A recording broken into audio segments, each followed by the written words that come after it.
All right. It goes live pretty quick.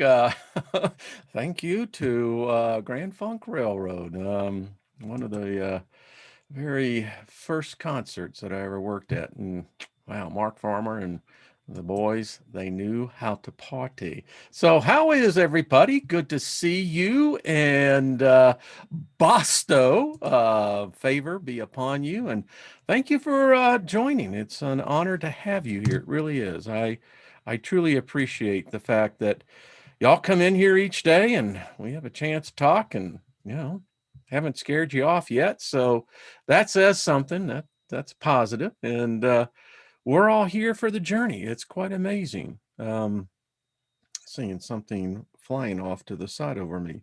So happy birthday to those who are having one. And got some stuff. I think Nina, the mystic, she has her show today. So y'all check that out. I still haven't heard about a drama 7. We were sending them off with the best of favor on Friday. And, hopefully they'll give us more. Hello, all the moderators. How y'all doing? Hello, Susie Q, David Castle, and Darth, and Barry. Michelle, good to see you as well. Hello, Wise April. Good to see you, my dear. Where's Big Al been at? And I haven't seen David Barry. Hello, Joyce. Are you serious? Beloved Abstract. Hello. And Posey. Hey, Kent Cook. How you doing? I'm back from my trip. No, gang, it wasn't a mushroom trip. Well, Ken, I understand those trips. You can go so far away and never leave the comfort of your couch. Good to see you, Kent. I hope everything's going good. Hey, Hadley, where you been? Haven't seen you lately. Good to see you. So, Bonnie, one of the tribe, sent in a most unusual picture. Thought I'd share this with everyone. Man, y'all need to be out there and keeping it. Now, the original photo was much bigger. What I did was actually narrow down to what she actually had taken. And so this is in, I believe, Phoenix, Arizona. Is that right, Bonnie? Yeah, I think so. And check this out. She really did capture something. So let's just really blow this up. So interesting picture on so many fronts. I really have no idea what this is. At first I thought, well, it could have been something on the refracting of the lens in the back, but the more I looked at it, and then the strangest thing is you've got this spherical object cloaked in the clouds, and folks, that's where they're hiding. The technology is there now. They can literally be right above your heads and you'll never know it. And you can clearly see that these are not natural to the strata of the clouds in the background. And you can come up with your own conclusions. It's pretty interesting. Great capture, Bunny. Things are happening, folks. We have to be prepared, no matter how you look at it. And when you pull back, you can really see how out of place these two spherical objects really are. And you actually can see that this in itself is in a darkened region. So I don't know. I contend they know we know, and they know that we know. Yikes. So yeah. Make of it what you will, but there is some strange stuff. It's like Julianne Payne, wrote, and I agree with you about the moon. Hey, Robert V, how you doing? Good to see you. John Price, hello.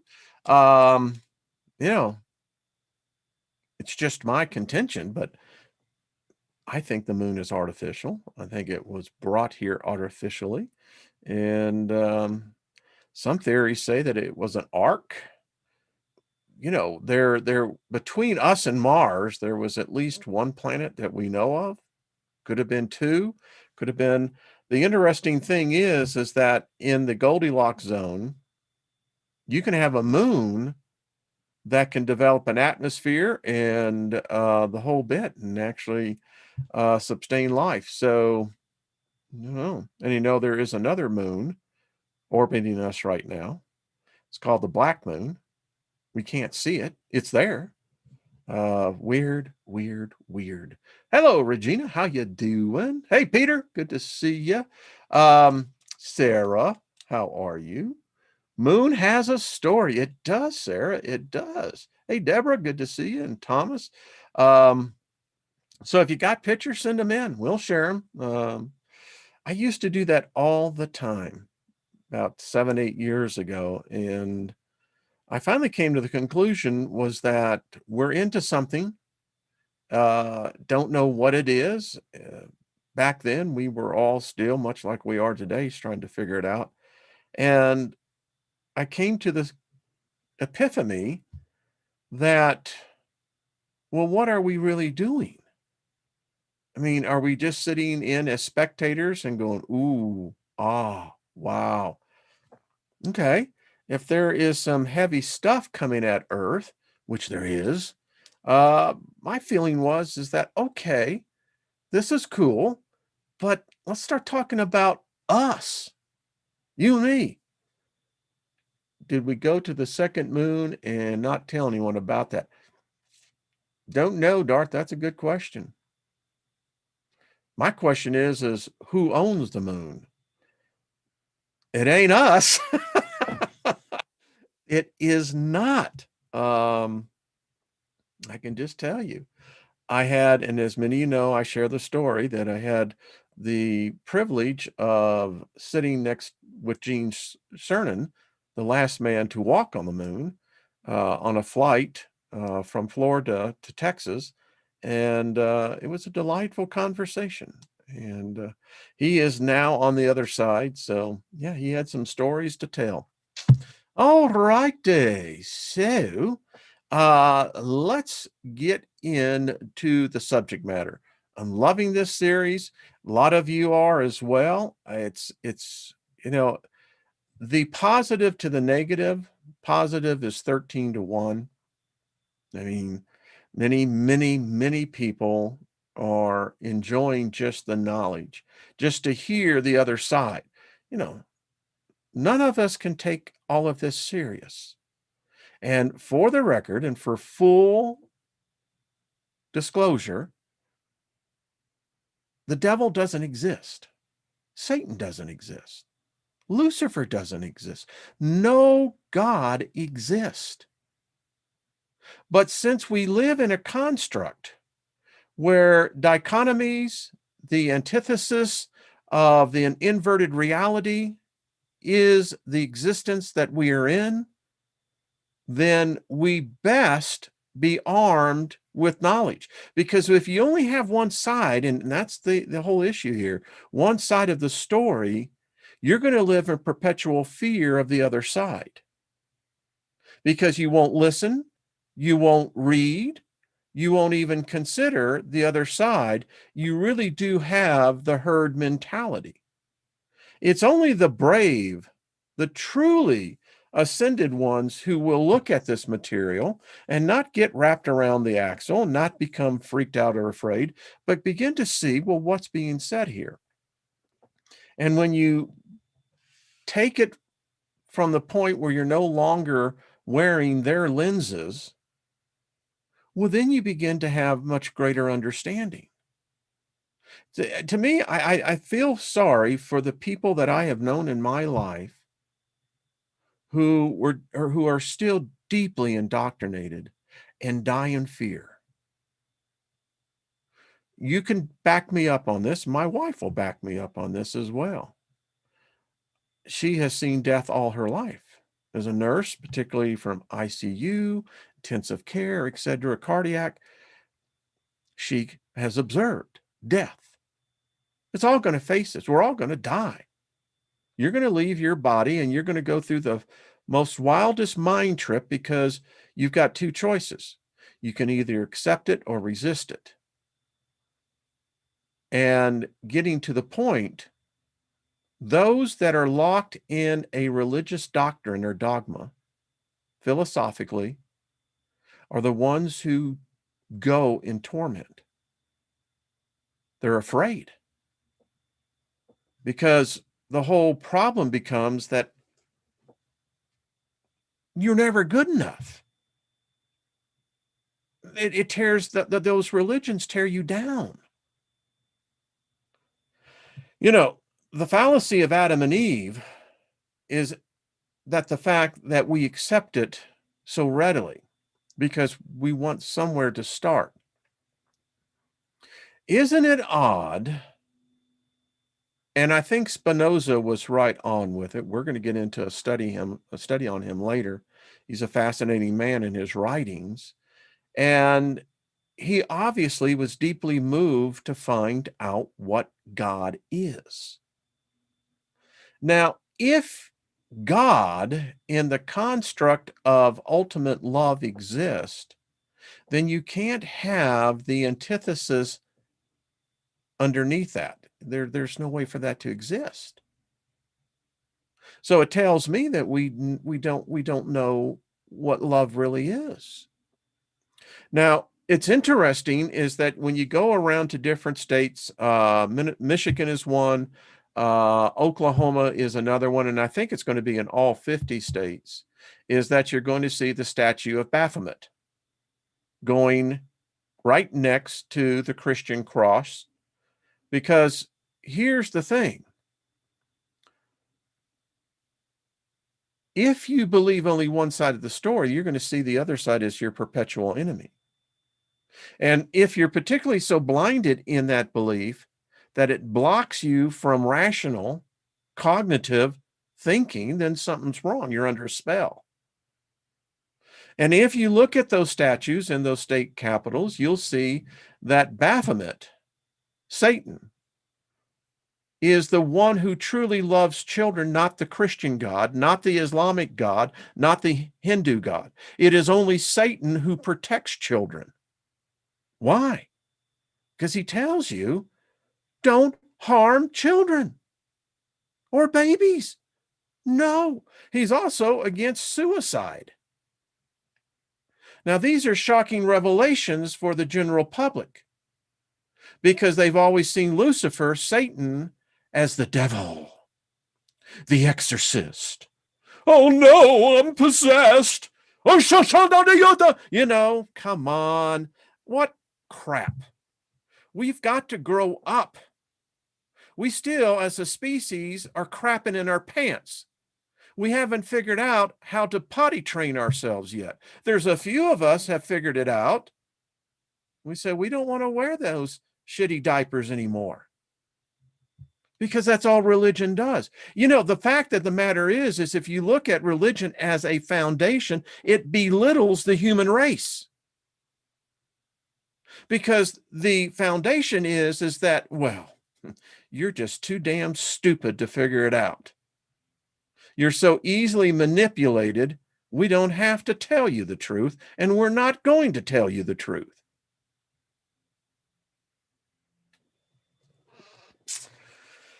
So, we shall move forward. All right, let's get right into it. We're going to be studying today, as the text talks about, life after death, the ego, and religious holidays. And I'll just spoil it for you. You know what the most highest, holiest day is in the Satanic philosophy, belief system, however you want to say it? Come on. I had to look into the chat, man. I'm going to stop the share on this. I just want to see this real quick. How many of you can take a guess? What is the most highest, holiest day in the Satanic religion? Anyone want to take a guess? I don't see anyone taking a guess. Well, I'll tell you, we'll get right back to it. It's your birthday, folks. Now you got to dig a religion like that? Your birthday is the most highest, holiest, sacred day because there's only one of you. You came into this realm unique. You have a uniqueness about you. And if that isn't reason enough to party on, Garth, I don't know what is. All right. I circled the first part of this because we left last time. Satan doesn't dig all this blood. He don't dig it. And he said as much. If you're into that, you're a fool. Not my words, his. If people had to take the consequence of their own actions, they would think twice, wouldn't they, though? We live in a society where laws are no longer obeyed. There's no longer any consequence to breaking the law. Our politicians break the law, they lie, they steal, they cheat, and yet we as a society don't say a word. That is black magic, folks. Man is aware that he will die someday. Other animals, when nearing death, know that they are about to die. But it is not until death is certain that the animal senses his coming departure from this world. Even then, he does not know exactly what is entailed in dying. It is often pointed out that animals accept death gracefully without fear or resistance. This is a beautiful concept, but one that only holds true in cases where death for the animal is unavoidable. Many of you that are into husbandry know that animals will. I've had pets, and when their time comes, one of two things, they'll either go and find themselves a place that's typically where their bed is, and they will go. Lynn and I and her dog, Dolly, Lynn actually held Dolly until Dolly took her last breath. So we share the same thing, except they have conquered something that we haven't. When an animal is sick or injured, he will fight for his life with every ounce of strength he has left. It is unshakable will, this unshakable will that to live, that if man were not so highly evolved, would also give him a fighting spirit he needs to stay alive. It is well-known fact that many people die simply because they give up and just don't care anymore. This is understandable if a person is very ill, with no apparent chance of recovery. But this often is not the case. Man has become lazy. He has learned to take the easy way out. Even suicide has become less repugnant to many people than any number of other sins. Religion is totally to blame for this. Death in most religions is touted as a great spiritual awakening, one which is prepared for throughout life. This concept is very appealing to one who has not had a satisfactory life, but to those who have experienced all the joys of life has to offer, there's a great dread attached to dying. This is as it should be. It is this lust for life which will allow the vital person to live on after the inevitable death of his fleshly shell. Now, what I hear him saying here is that life force, if it's strong with you, even at the moment of your departure, to me, what I'm reading is that this is transmuted to the other side. Listen, if you believe in the concept of demons, evil spirits, poltergeists, the scary stuff, we're in October, well, then that directly implies that it's a freaking battle over there. Brutal. Now, no one likes to think that. But yet you can't have demons and ghosts and all the scary stuff if that isn't the reality over there. Now, there's obviously a separation because we don't see unless it's in cases of very close family knits where you see the peaceful spirits. They're here. You know, many of a child monitor has captured a dead grandparent coming in and spending time with the baby. So, yeah, history shows that men who have given their own lives in pursuit of an ideal have been deified for their martyrdom. Religious and political leaders have been very careful in laying their plans. By holding the martyr up as a shining example to his fellow man, they eliminate the common sense reaction that willful self-destruction goes against all animal logic. To the Satanists, martyrdom and non-personalized heroism is to be associated not with integrity, but with stupidity. This, of course, does not apply to the situations which involve the safety of a loved one. But to give one's own life for something as impersonal as a political or religious issue is the ultimate in masochism. Life is the one great indulgence. Death is the one great abstinence. Think about that. To a person who is satisfied with his earthly existence, life is like a party, and no one likes to leave a good party.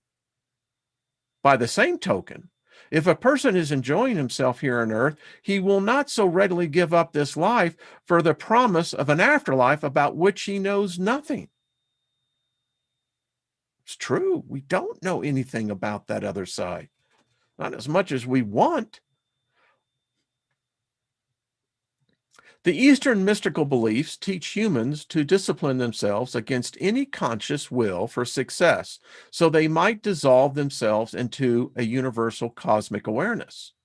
Anything to avoid good, healthy self-satisfaction or honest pride in earthly accomplishments. It is interesting, though, to note that the areas in which this type of belief flourishes are those where material gains are not easily obtained. For this reason, the prominent religious belief must be one which commends its followers for their rejection of material things and their avoidance of the use of labels which attaches a certain amount of importance on material gains. In this way, the people can be pacified into accepting their lot, no matter how small it may be. Satanism uses many labels. If it were not for names, very few of us would understand anything in life, much less attach any significance to it. And significance compels recognition, which is something everyone wants, especially the Eastern mystic who tries to prove to everyone he can meditate longer or stand more deprivation and pain than the next fellow. It's true. The Eastern philosophies preach the dissolution of man's ego before he can produce sins. It is unfathomable to the Satanist to conceive of an ego which would willfully choose denial of itself. That's a paradoxical belief system, if that's what you believe. You know, I've heard a lot of negative talk about ego. I think it's a trap. If you don't have ego, baby, you don't have a personality. And don't look at ego as something negative. Listen, a star athlete, if they did not have an ego, would not perform at such high levels. If you got a person who says, oh man, I can't do that. No, I can't do it, man. No, man, they're better than I am.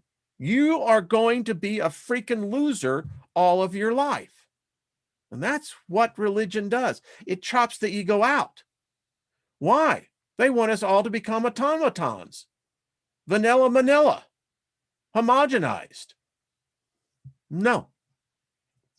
In countries where this is used as a stop for the willingly impoverished, it is understandable that a philosophy which teaches the denial of the ego would serve a very useful purpose, at least for those in power.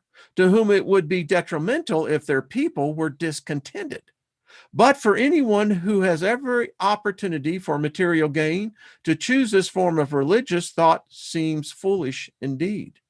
The Eastern mystics believe strongly in reincarnation. To a person who has virtually nothing in this life, the possibility that he may have been a king in a past life or may have been one in the next life is very attractive and does much to appease his need for self-respect. If there is nothing in which they can take pride in this life, they console themselves by thinking, there's always the future lives. It never occurs to the believer in reincarnation that if his father, grandfather, and great-grandfather, etc., had developed good karmas by their adherence to the same beliefs and ethics as his present ones, then why is he now living in privation rather than like a Maharishi? Never could figure that out. Isn't it odd that the rich, which are few, get to use up all the material goods, and they tell us that, well, if you practice that kind of crap, you're just into materialism. You ain't getting to heaven. Can't take it with you. Well, they certainly live like they can.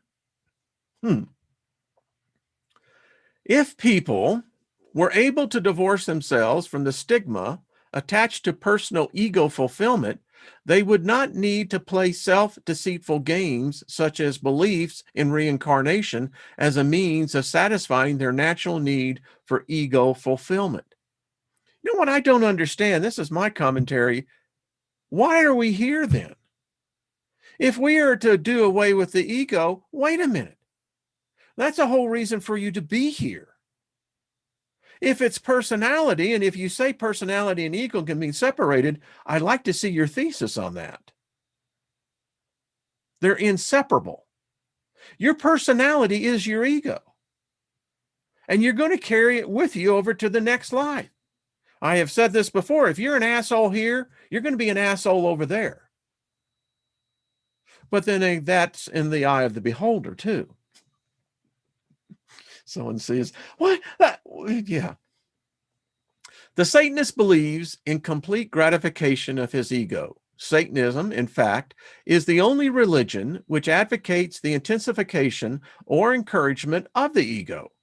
Only if a person's own ego is sufficiently fulfilled can he afford to be kind and complimentary to others without robbing himself of his self-respect. We generally think of a braggart as a person with a large ego. In reality, his bragging results from a need to satisfy his impoverished ego. Religionists have kept their followers in line by suppressing their egos. By making their followers feel inferior, the awesomeness of their God is ensured. Satanism encourages its members to develop a good, strong ego because it gives them the self-respect necessary for a vital existence in this life.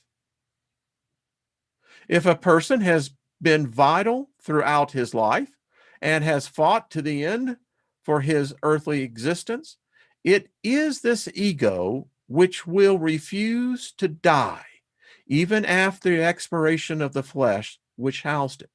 Young children are to be admired for their driving enthusiasm for life. This is exemplified by the small child who refuses to go to bed when there's something exciting going on, and once put to bed will sneak down the stairs to peek through the curtains and watch. It is this childlike vitality that allows the Satanist to peek through the curtain of darkness and death and remain earthbound. Self-sacrifice is not encouraged by the Satanic religion.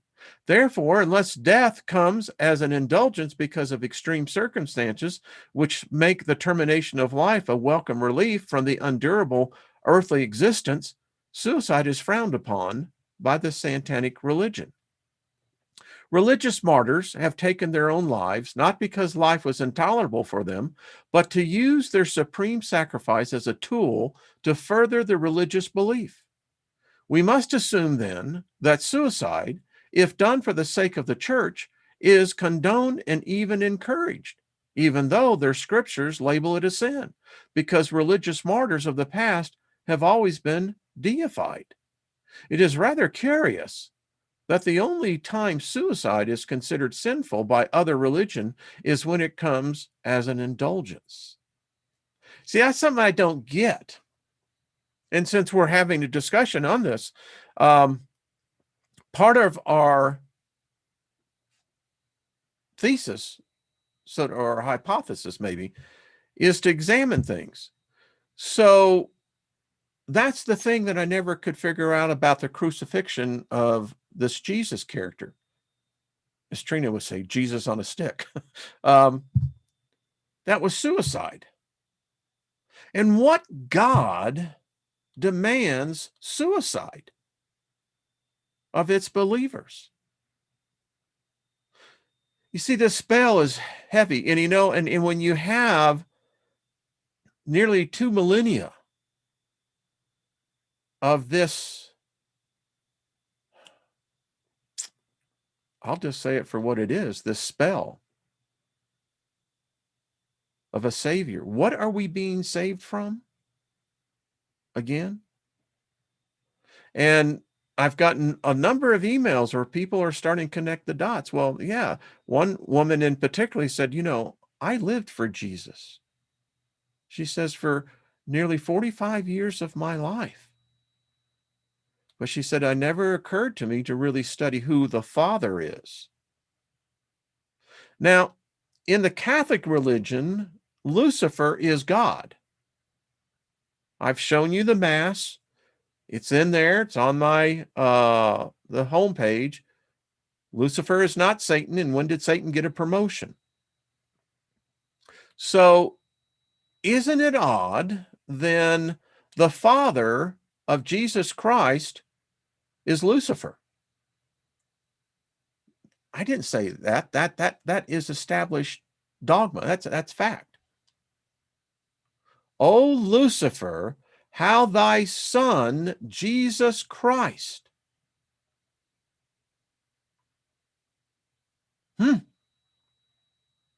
So what God is the world really worshiping here? It's not Satan. Maybe the world would be far better off if they did worship the made-up god Satan. Man makes up all the gods. Oh boy, I know some people's heads are, the Exodus is a-going. Religious holidays. The highest of all holidays in the Satanic religion is the date of one's own birth.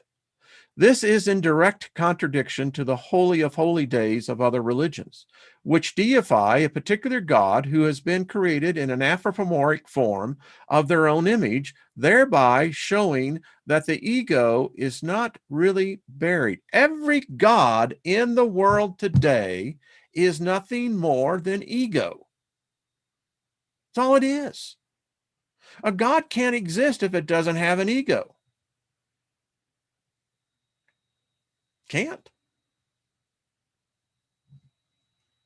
And if it didn't have an ego, no human would worship it. And I hope you're not worshiping anything. Satan gets into that. Why are you worshiping another spirit? Are you being herded? The Satanist feels, why not really be honest? And if you're going to create a god in your image, why not create that god as yourself? And that's what most people do. When you have large groups of people praying, you have, let's just take, for example, you got 1,000 people and they're all got their head bowed in prayer. You have 1,000 different gods being prayed to. No one God of a person standing next to the other is going to be the same God. Why? Because you are you. You pray to the ego of you. Now, it can have a name of Jehovah. It can have a name of Allah. It can have a name of Kali. Doesn't matter. Because no one's ever seen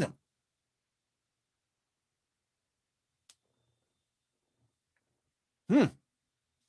Every man is a god if he chooses to recognize himself as one. And in the Christian Bible, both the New Testament and the Old Testament, that God does say you are a God.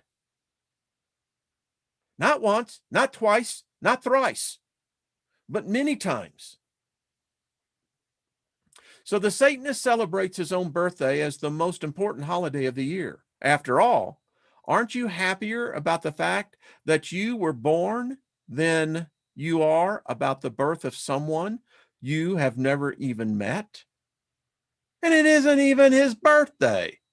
Or for that matter, aside from religious holidays, why pay higher tribute to the birthday of a president or to a date in history than we do to the day we were brought into this greatest of all worlds? Now, that in itself has some hidden clues. The greatest of all worlds. LaVey is trying, as channeling Satan in here, is trying to tell you something. Despite the fact that some of us may not have been wanted, or at least were not particularly planned, we're glad, even if no one else is, that we're here. You should give yourself a pat on the back, buy yourself whatever you want, treat yourself like a king or god that you are, and generally celebrate your birthday with as much pomp and ceremony as possible.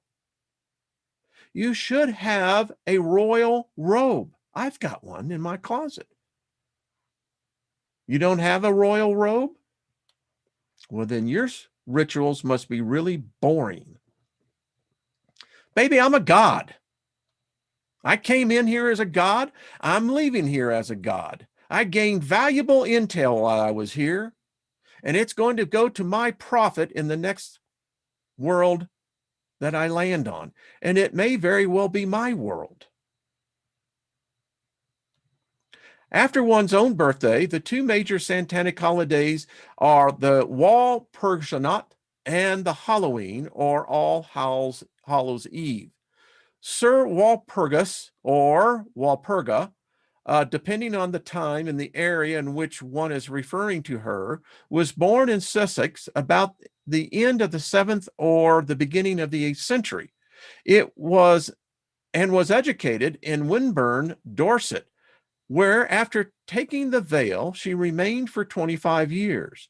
She then, at the insistence of her uncle, Saint Boniface, and her brother, Saint Willibald, set out along with some other nuns to found religious houses in Germany.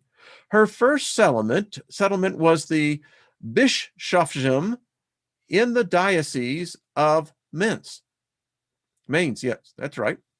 And 2 years later, 754 AD, she became abbessess of the Benedictine nunnery at the Heidelheim, within her brother Waldebald's diocese of the Eschot in Bavaria, where another brother, Weinbald, had at the same time also been made head of a monastery.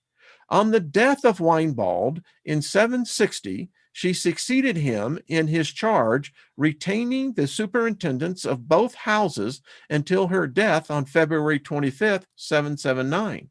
Her relics were translated to Eschenschott, where she was laid in a hollow rock, from which exuded a kind of bituminous oil, afterwards known as the Walpurgis oil, regarded as having miraculous efficiency against disease.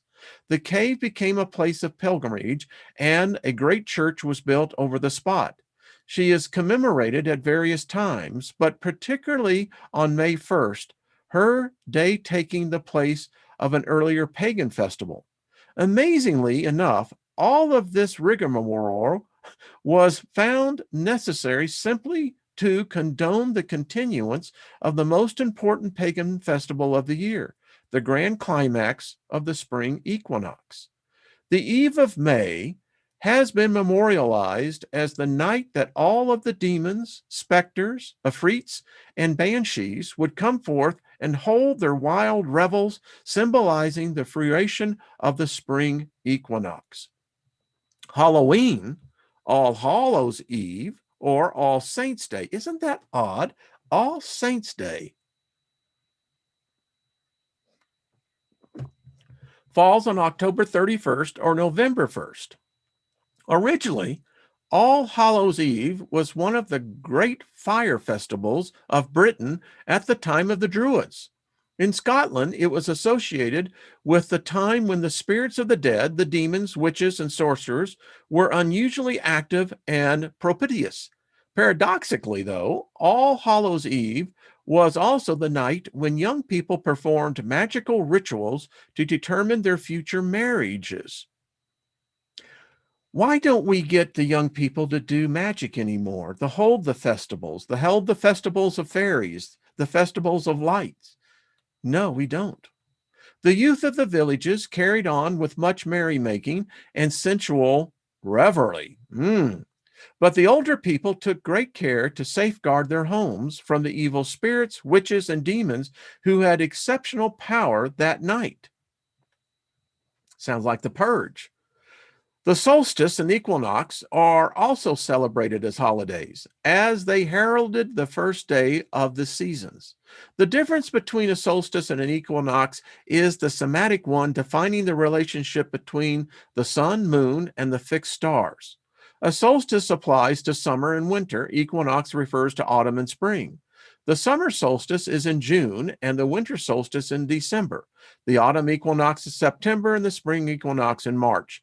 Both the equinoxes and the solstice vary a day or two from year to year, depending on the lunar cycle at the time, but usually fall on the 21st or 22nd of the month. 5 to 6 weeks after these days, the legendary Satanic revels are celebrated. Far out. Good. I didn't know he was going to get this far, but now we're going to talk about Black Mass. Now, I need to tell you that the next description is rather vulgar in my estimation.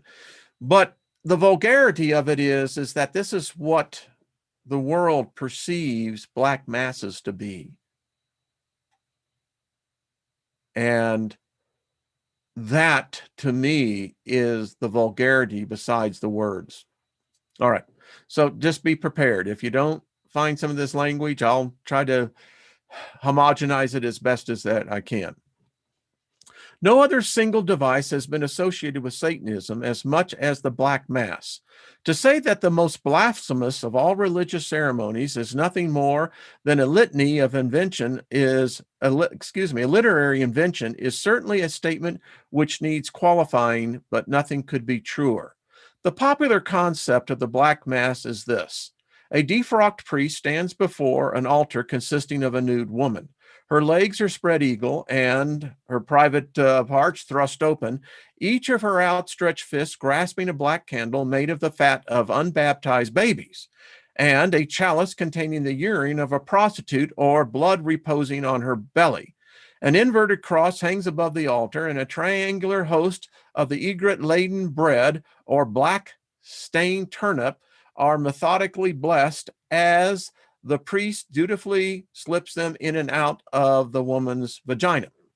Then we are told an invocation to Satan and various demons is followed by an array of prayers and psalms chanted backwards or interspersed with obscenities, all performed within the confines of a protective pentagram drawn on the floor.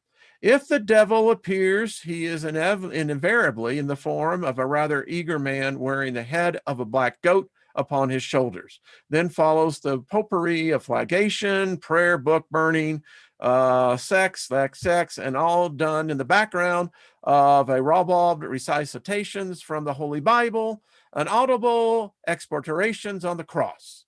If a baby can be killed during the ritual, so much the better, for as everyone knows, this is the favorite sport of Satanists. If this sounds repugnant, then the successes of the reports of the Black Mass in keeping the devout in church is easy to understand. No decent person could fail on the side with the inquisitors when told of these blasphemies. The propagandists of the church did their job well, informing the public at one time or another of the heresies and heinous acts of the pagans, the Cathars, the Bogomils, the Templars, and the others who, because of their dualistic philosophies and sometimes satanic logic, had to be eradicated. The stories of unbaptized babies being stolen by Satanists for use in the mass were not only effective propaganda measures, but also provided a constant source of revenue for the church in the form of baptism fees. That's a hell of a thing. No Christian mother would, upon hearing of these diabolical kidnappings, refrain from getting her child properly baptized post haste. My mother snuck me out to be baptized as a baby. My dad didn't dig it. Let's just say it that way. Another facet of man's nature was apparent in the fact that the writer or artist with lewd thoughts could exercise his most obscene predilections in the portrayal of the activities of heretics. So just like Jeffrey Tobin, masturbating on Zoom before all the people out there, this is the same thing. The writers of the Bible, the modern Bible, were sexual perverts.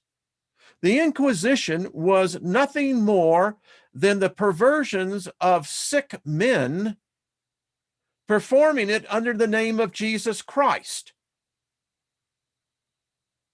So you tell me who the sick religion is. The censors who views all pornography so that he will know what to warn others is the modern equivalent of the medieval chronicler of the obscene deeds of the Satanists. If it wasn't for Satan, there would be no pornography. Why? Because it was the Christians who invented it. Actually, that's not completely true. Pornography's been around since the days of Sumer. It's just that it was, how shall we say, heightened in the Christian philosophy. And it's the same thing with the Muslims, same thing with Islam. Here you got these guys drawing this stuff, and then you got the other guys that have to review it. And then this only stays with the Pope and the Vatican. Yeah. And of course, their modern journalistic counterparts. It is believed that the most complete library of pornography in the world is owned by the Vatican. They got shit there, folks, that would freak us out.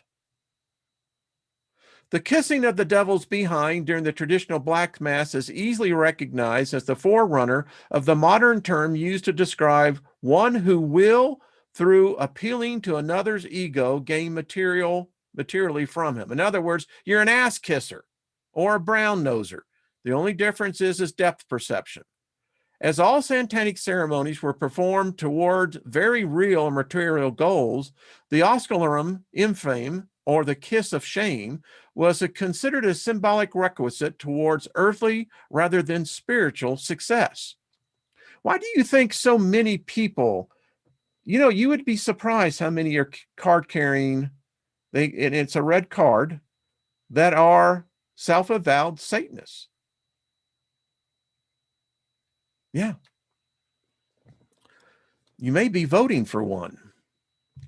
The unusual assumption is that, or you may have gone into a concert, a movie. They're everywhere. The unusual assumption is that the satanic ceremony or service is always called a black mass. A black mass is not the magical ceremony practiced by Satanists. The Satanists would only employ the use of a black mass as a form of psychodrama, period. Furthermore, a black mass does not necessarily imply that the performers of such are Satanists. A black mass is essentially a prodigy of the religious service of the Roman Catholic Church, but can be loosely applied to a satire on any religious ceremony. To the Satanists, the black mass, in its blasphemy of orthodox rites, is nothing more than redundancy. The services of all established religions are actually prodigies of old rituals performed by the worshippers of the earth and the flesh. In attempts to desexualize and dehumanize the pagan beliefs, later men of spiritual faith whitewashed the honest meaning behind the rituals into the bland euphemisms now considered to be the true masses. Even if the Satanist were to spend each night performing a black mass, he would no more be performing a travesty than a devout churchgoer who unwittingly attends his own black mass. his spoof on the honest and emotional sound rites of pagan antiquity. Much of what you see in the churches today was taken and derived from paganism. And if you've ever attended a Roman Catholic Mass, you know what I'm talking about. Any ceremony considered a black mass must effectively shock and outrage, as this seems to be the measure of his success. In the Middle Ages, blaspheming the Holy Church was shocking. Now, however, the church does not present the awesome image it did during the Inquisition. You got priests hiring, let's say, S&M ladies of the night performing their own black mass up there on that there stage in their church. Do you know they actually broke it up with an axe, burned it, performed an exorcism? Yeah, they did. Any ceremony. Okay, let's continue. The traditional black mass is no longer the outrageous spectacle to the dilettante or the renegade priest that it once was. If the Satanist wishes to create a ritual to blaspheme an accepted institution and for the purpose of psychodrama, he is careful to choose one that is not in vogue to parody. Thus, he is truly stepping on a sacred cow. You can, as a Satanist, actually, you don't need to be a Satanist, you can actually perform ceremonies against government institutions. Oh, yeah. Oh, yeah.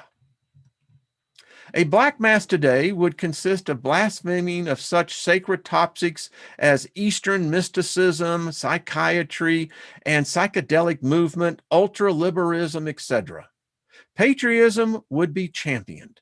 Drugs and their gurus would be defiled.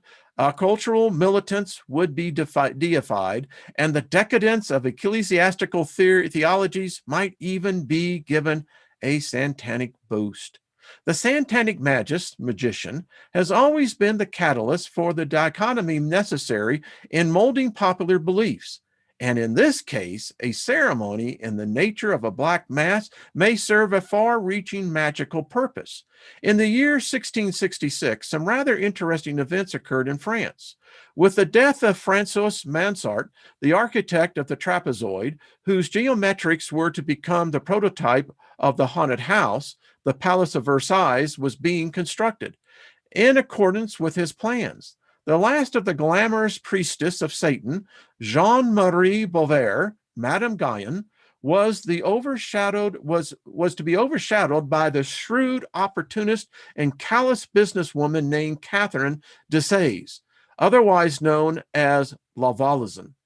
Here was a erstwhile beautification who, while dabbing in abortions and purveying in the most efficient poisons to ladies desirous of eliminating unwanted husbands or lovers, found in the lurid accounts of the Masseur a proverbial brainstorm.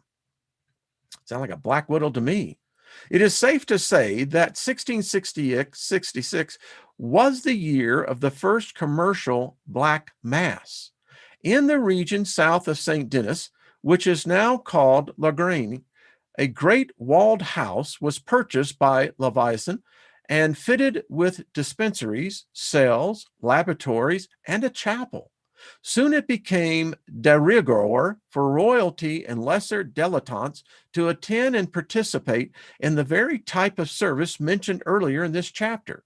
The organized fraud perpetrated in these ceremonies was because they became indelibly marked in the history as the true black mass. And it's the same thing.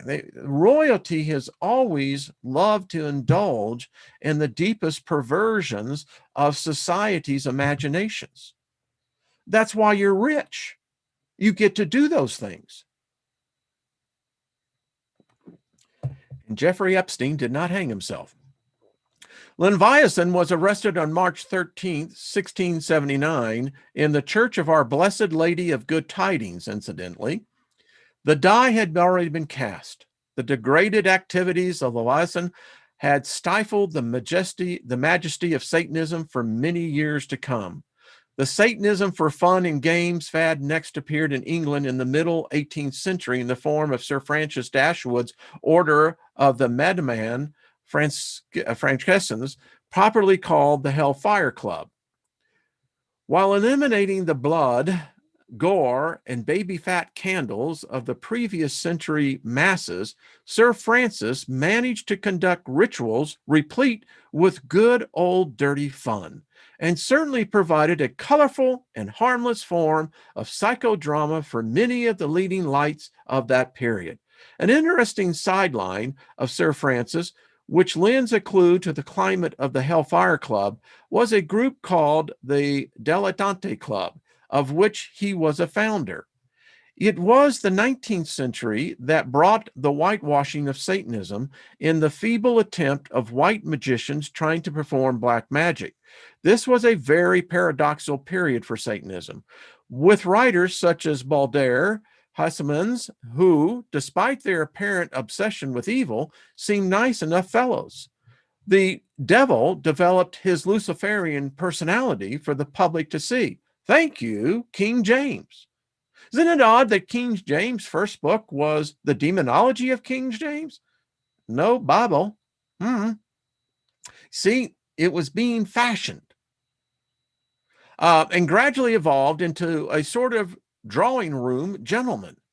This was the era of experts on the black arts, such as Aphiles Levi and countless trance mediums who, with their carefully bound spirits and demons, have also succeeded in binding the minds of many who call themselves parapsychologists to this day. As far as Satanism is concerned, the closest outward signs of this were the neo-pagan rites conducted by MacGregor Mather's Hermetic Order of the Golden Dawn and Aleister Crowley's later Order of the Silver Star, AA Actarium Astrum, the Order of Oriental Templars, with paranoidally denied any association with Satanism, despite Crowley's self-imposed image of the beast of Revelation. Aside from some rather charming poetry and a smattering of magical bric-a-brac, when not climbing mountains, Crowley spent most of his time as a purveyor par excellence and worked overtime to be wicked. Like his contemporary, Reverend Matagum Summers, Crowley obviously spent a large part of his life with his tongue jammed firmly in his cheek, but his followers today are somehow able to read esoteric meanings into his every word. Perennially concurrent with these societies were the sex clubs using Satanism as a rationale that persists today, for which tabloid newspaper writers may give thanks. It appears that the black mass developed from the literary invention of the church to the deprived commercially actuality to a psychodrama for dilettantes and intellects to the ace in the hole for popular media. Then where does it fit into the true nature of Satanism? And who was practicing satanic magic in those years beyond 1666? The answer to this riddle lies in another. Is the person generally considered to be a Satanist really practicing Satanism in its true sense, or rather from the point of view taken by the opinion maker of heavenly persuasions? It has often been said, and rightly so, that all of the books about the devil have been written by the agents of God. It is, therefore, quite easy to understand how a certain breed of devil worshippers were created through the inventions of these theologians. This erstwhile evil character is not necessarily practicing true Satanism, nor is he living the embodiment of the element of untrampled pride or majesty of self, which gave the post-pagan world the churchman's definition of evil. He is instead the byproduct of later and more elaborate propaganda. The pseudo-Satanist has always managed to appear throughout modern history with his black masses of varying degrees of blasphemy, but the real Satanist is not quite so easily recognized as such. It would be an oversimplification to say that every successful man and woman on earth is, without knowing it, an actual practicing Satanist. But the thirsty for earthly success and its ensuing rationalization are certainly grounds for St. Peter's turning thumbs down. If the rich man's entry into heaven seems as difficult as the camel's attempt to go through the eye of the needle, if the love of money is the root of all evil, then we must at least assume the most powerful man on earth to be the most satanic. This applies to financiers, industrialists, popes, poets, dictators, and all assorted opinion makers and field marshals of the world activities. Occasionally, through leakage, one of the enigmatic men and women of Earth will be found to have dabbled in the black arts. These, of course, are brought to light as the mystery men of history. Names like Rasputin, Zaroff, Cagliostro, Rosenberg, and the like are linked. Clues, so to speak, of the true legacy of Satan, a legacy which transcends ethics, racial, and economic differences and temporal ideologies as well. The Satanist has always ruled the earth, always will, by whatever name he is, regardless of whatever name he is called. One thing stands sure: the standards, the philosophies, and practices set forth on these pages are those employed by the most self-realized and powerful humans on earth. In the secret thoughts of each man and woman, still motivated by sound and unclouded minds, resides the potential of the Satanist, as it always has been. The sign of the horn shall appear to many, now rather than the few, and the magician will stand forth that he may be recognized. So we'll pick up tomorrow on the book of Baal, the mastery of the earth. Fascinating history. Just fascinating. I mean, again, it's the knowledge. To me, I just feel like I've gotten inside a chocolate store. And they got a fireplace there. They got a nice table, a comfortable chair, and they bring hot chocolate. And I'm reading this fabulous book. And the logic cannot be argued with. I'm just reading some of the things in the chat room there. Excuse me. That's bad manners. But anyway, I don't know about you. To me, by the time we get finished with this, what is someone going to use against you? What magic could possibly work against you? What spell could ever be cast against you? Well, Darth, quit being afraid. I've got the PDF. You're going to have to push through your fears. All of you are. Every one of you should have this book. Every one of you should read it yourself. Otherwise, what are you afraid of? Do you think the boogeyman actually does exist in the dark? No. And you know, the paradox is, for those who are of a certain mindset, metaphysically, new age, whatever you want to do it, they can't handle this either. They want to deny that, and their perception of what dark and black magic and all that is perverted. And it will be a millstone around their neck. Listen, you can't achieve ascension if you don't know what the enemy is. And I don't understand how you can do a deep dive if you are afraid of the dark and what might live in the dark, and what your mind has created as a dark negative energy.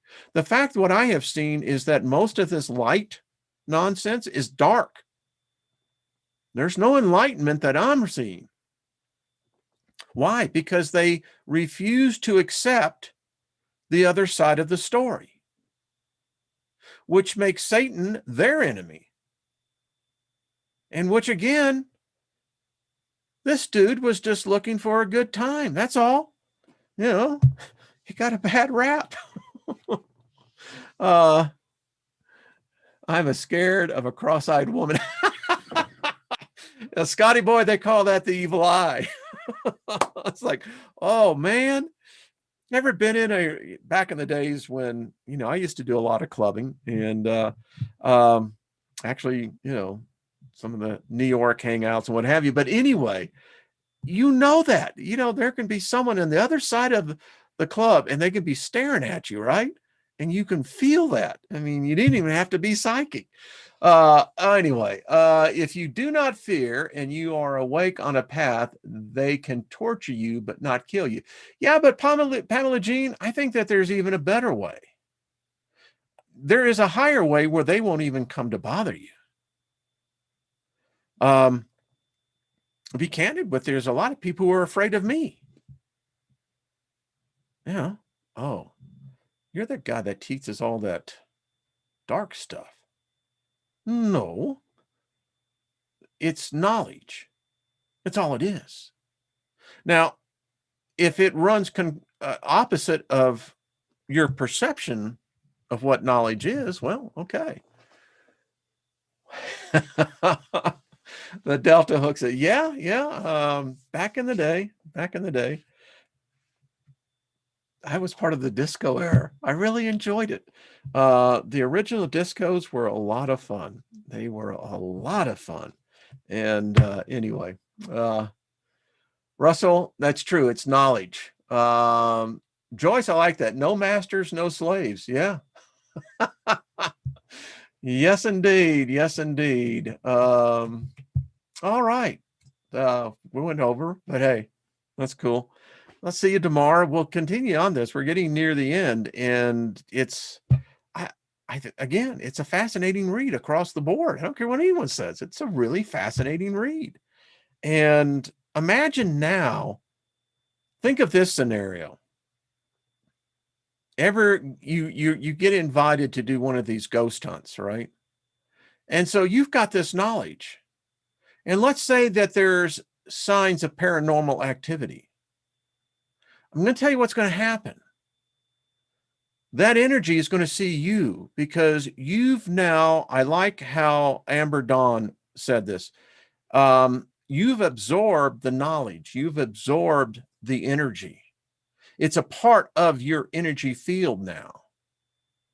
And if there is a poltergeist hanging around, they're going to see that you have something that they wish they did have, and they're afraid of that. What spirit is going to attack you? Woe to the one that would ever attempt it, because there is payback. Okay, let's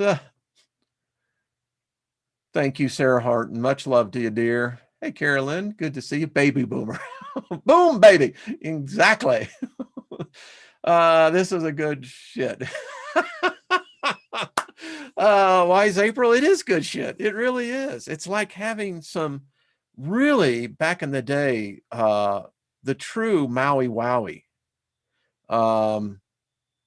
Yeah, back in the day, I used to get, anyway, and it was always, it was really a joy to see someone come in and they roll their joint and they say, is this any good? And I say, well, try it out and see. And they always say, oh, wow. So this is like an oh, wow thing. Anyway, thank you, Peter. I'm just reading some of it. All right, folks, love yourself. Indeed, embrace yourself. Once you do that, there's no greater power than love. And if you love yourself, you are truly the power of love. And it's exhibited within you and it mixes with your energy. And now you got the love thing going on. Oh, man. I mean, you're a freaking titan. All right.